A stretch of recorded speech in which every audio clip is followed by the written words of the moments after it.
Baik, Assalamualaikum warahmatullahi wabarakatuh. Salam sejahtera untuk kita semua.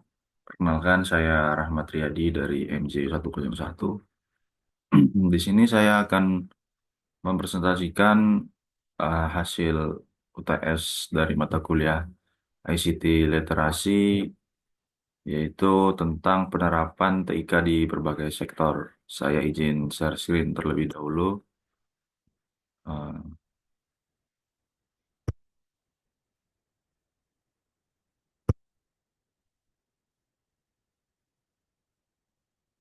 Baik, di sini akan saya paparkan mengenai pemanfaatan TIK di berbagai sektor. Di sini pertama ada sektor pemerintahan. Di sektor pemerintahan atau e-government, di sini bisa diterapkan layanan publik berbasis TIK seperti pengurusan KTP, SIM, atau paspor secara online melalui platform seperti Lapor atau Edukcapil guna meningkatkan kemudahan dan transparansi layanan. Lalu selanjutnya ada sistem pengelolaan keuangan negara, penggunaan sistem digital untuk pengelolaan anggaran, laporan keuangan, dan transaksi negara memastikan akuntabilitas dan transparansi yang lebih tinggi. Dan selanjutnya peta dan data spasial pemerintah daerah yang menggunakan sistem informasi geografis untuk perencanaan pembangunan, pemetaan wilayah bencana, dan pengelolaan sumber daya alam. Dan selanjutnya ada pengelolaan pemanfaatan TIK di sektor bisnis dan industri. Di sini bisa kita jumpai seperti e-commerce atau platform jual beli online seperti Tokopedia, Bukalapak, dan Shopee yang memungkinkan konsumen untuk berbelanja tanpa batasan waktu dan tempat yang meningkatkan daya saing bisnis. Selanjutnya ada sistem Enterprise Resource atau ERP, perusahaan yang menggunakan sistem ERP untuk mengintegrasikan berbagai fungsi bisnis seperti keuangan, persediaan, dan produksi sehingga meningkatkan efisiensi operasional.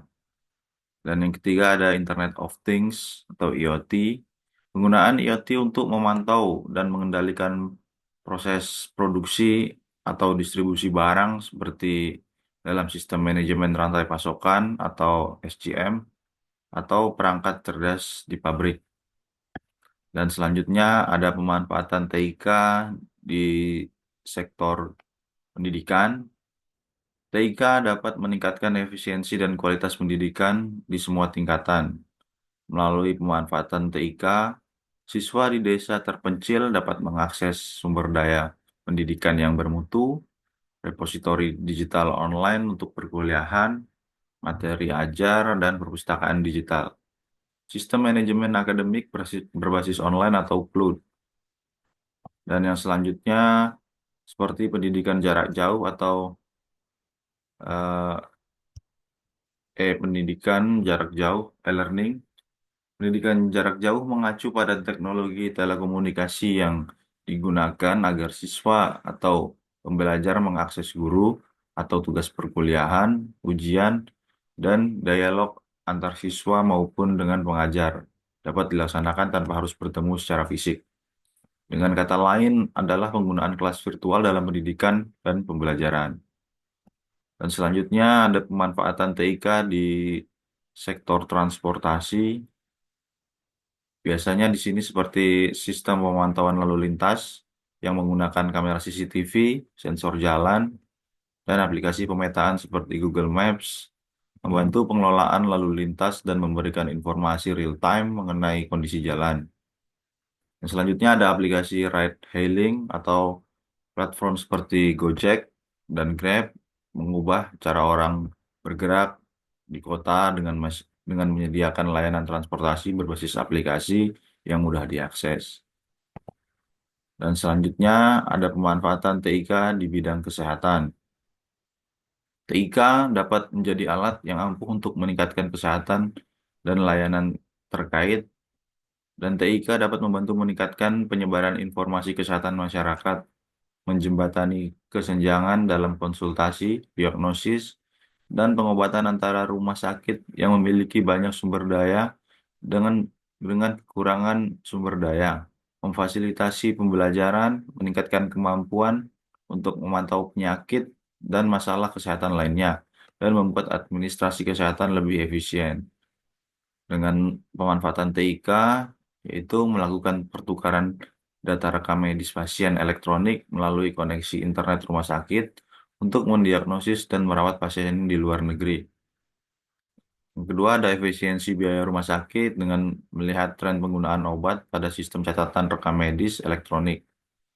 Dan yang ketiga, membantu diagnosis dan perawatan pasien secara jarak jauh atau telemedicine.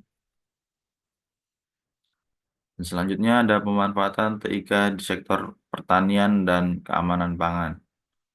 TIK dapat meningkatkan produktivitas pertanian dan kualitas hidup petani dan masyarakat miskin pedesaan dengan meningkatkan arus informasi, komunikasi, dan akses ke informasi yang andal dan terkini.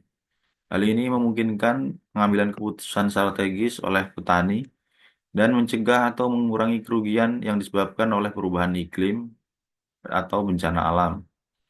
Melalui pemanfaatan TIK dapat meningkatkan informasi terkini mengenai peluang usaha pertanian baru yang bermanfaat bagi komunitas petani lokal.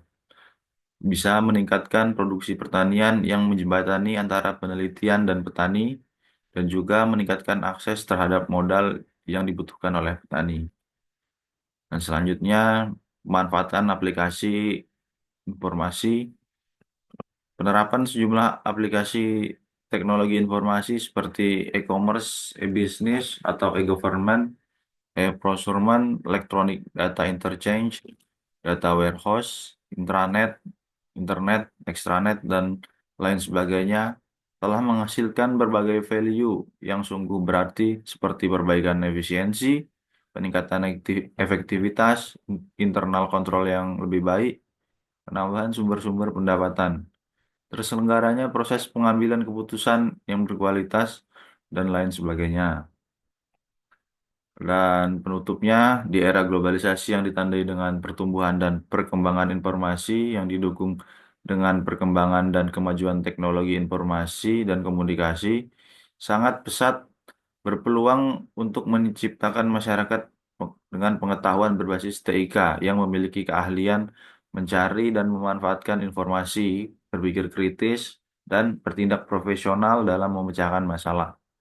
Dunia pendidikan sebagai pusat penyiapan kader generasi masa depan sudah harus membekali peserta didik atau mahasiswa dengan kemampuan literasi TIK.